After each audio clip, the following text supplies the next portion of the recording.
एक दिन के वक्फे के बाद पाकिस्तान सुपर लीग 2023 के मैचेस का कल से दोबारा आगाज़ होगा और लाहौर में PSL 8 का पहला मैच खेला जाएगा। इसके हवाले से गो कि अभी हतमी फैसला नहीं हुआ है कि पाकिस्तान सुपर लीग के जो बकिया तमाम मैचेस हैं जो कि लाहौर में शेड्यूल हैं और रावलपिंडी में शेड्यूल हैं, 1 मार्च से वहाँ पर मैचेस हो रहे हैं, उसके बारे में हतमी फ़ैसला होने जा रहा है। लेकिन अब जो फ़ैसला किया गया है कम से कम 2 मैचेस लाहौर में खेले जाएंगे जिसके और इसी दौरान ही हतमी फ़ैसला हो जाएगा बाकी मैचेस के हवाले से। और कल के मैचेस के हवाले से बात करें और तो कल 2 मैचेस खेले जाएंगे क्योंकि कल इतवार है और इतवार को 2 मैचेस खेले जा रहे हैं। इस जो अब तक टूर्नामेंट में 13 मैचेस खेले गए हैं। इसके अख्ताम पर अगर हम पॉइंट्स टेबल की सूरत हाल देखें तो मुल्तान सुल्तान 8 पॉइंट के साथ सरफहरिस्त है, 6 पॉइंट के साथ इस्लामाबाद यूनाइटेड दूसरे नंबर पर है, जिसके बाद लाहौर कलंदर तीसरे नंबर पर है और आइन बराबर पॉइंट्स रखने वाले पेशावर ज़ल्मी चौथे नंबर पर है, जबकि कराची किंग्स जो कि अब तक सिर्फ 2 पॉइंट हासिल कर सकी है, 5 मैचों में 1 फतह मिली, 4 नाकामियों से सामना करना पड़ा, वो 5वें नंबर पर है, जबकि यही नतीजा देने वाली कोयटा ग्लेडिएटर्स पॉइंट्स टेबल पर आखिरी यानी कि 6ठे नंबर पर मौजूद है। ये पॉइंट्स टेबल की सूरत हाल है। और उसके अलावा कल का जो पहला मैच है वो खेला जाएगा कराची के मकाम पर, दोपहर 2 बजे इस मैच का आगाज़ होगा जो कि मेज़बान कराची किंग्स और टूर्नामेंट की टॉप टीम मुल्तान सुल्तान्स के दरमियान खेला जाएगा। अगर इन दोनों टीमों का सबका हेड टू हेड रिकॉर्ड देखें तो यहाँ पर मुल्तान सुल्तान्स को वाज़े बरतरी हासिल है। आखिरी 5 में से 4 मैचेस में मुल्तान सुल्तान्स ने शिकस्त दी है और आखिरी 4 मैचों में वो कराची किंग्स को शिकस्त देने में कामयाब रही है। और अगर दोनों टीमों का मजमूई हेड टू हेड रिकॉर्ड देखें तो ओवरऑल 12 मैचेस खेले गए हैं दोनों टीमों के दरमियान। 5 मैचों में मुल्तान सुल्तान्स और 4 में कराची किंग्स ने फतह हासिल की, 1 मैच टाई रहा और 2 मैचेस बेनतीजा रहे। और कल के मैच में रेली रसौ मोहम्मद रिजवान की जो कारकर्दगी है और एहसानुल्लाह की उस पर निगाहें होंगी। हालिया अरसे में ये खिलाड़ी शानदार फॉर्म में हैं, कैरोन पोलार्ड भी उम्दा कारकर्दगी दिखा रहे हैं, उसामा मीर भी।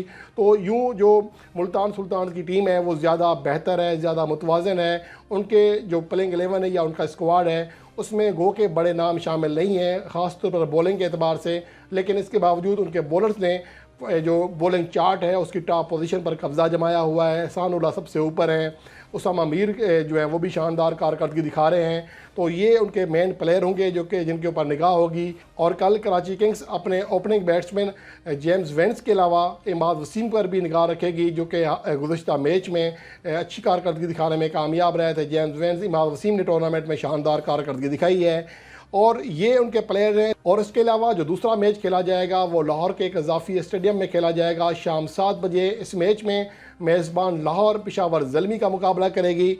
और अगर दोनों टीमों का सबका हेड टू हेड रिकॉर्ड देखें, ख़ास तौर पर जो आखिरी 5 मैचेस हैं उनमें असूली तौर पर एक मैच में भी पेशावर ज़ल्मी को फतह नहीं मिली है।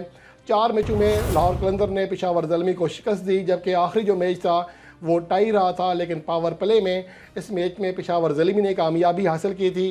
तो ओवरऑल अगर दोनों टीमों का हेड टू हेड रिकॉर्ड देखें तो लाहौर कलंदर और पेशावर ज़ल्मी के दरमियान मजमूई तौर पर जो 15 मैचेस खेले गए हैं उनमें से 6 में लाहौर कलंदर ने और 8 में पेशावर ज़ल्मी ने कामयाबी हासिल की है। और इसके अलावा जो टाई मैच था उसमें भी पेशावर ज़ल्मी पावर प्ले जो आखिरी ओवर होता है सुपर ओवर उसमें फ़तह हासिल करने में कामयाब रही थी। अगर इस मैच के आई कैचिंग प्लेयर देखें तो बाबर आजम के अलावा मोहम्मद हारिस होंगे जो कि पाकिस्तान सुपर लीग 2023 में शानदार फॉर्म में है, सबसे ज़्यादा तेज़ी से रन बनाने का एजाज़ रखते हैं। ये ऐसे खिलाड़ी हैं जिनके ऊपर निगाहें होंगी। और दूसरी जानिब लाहौर कलंदर को अपने जो टॉप ऑर्डर है ख़ास तौर पर फ़खर ज़मान जो कि गुज़श्ता सीज़न में अपनी टीम को चैम्पियन बनवाने में कलीदी किरदार अदा करने में कामयाब रहे थे, इस बार उनका फॉर्म में आना जो है बहुत ज़रूरी है और लाहौर कलंदर के शायकीन क्रिकेट की निगाहें होंगी उनके ऊपर। इसके अलावा उनके जो शाहीन शाह अफरीदी हैं वो भी अब तक वैसी कारकर्दगी नहीं दिखा सके, लेकिन बहरहाल शाहीन शाह अफरीदी भी 5 विकेट हासिल कर चुके हैं। हारिस रऊफ को भी परफॉर्म करना होगा, ज़मान खान है। तो ओवरऑल कल ऐसे कई खिलाड़ी हैं जिनके ऊपर निगाहें होंगी, ख़ास तौर पर लाहौर कलंदर को अपने उन खिलाड़ियों से जो कि सलाहियत रखते हैं लेकिन अभी तक अपनी सलाहियत के मुताबिक परफॉर्म नहीं कर सके, उनके ऊपर निगाहें होंगी।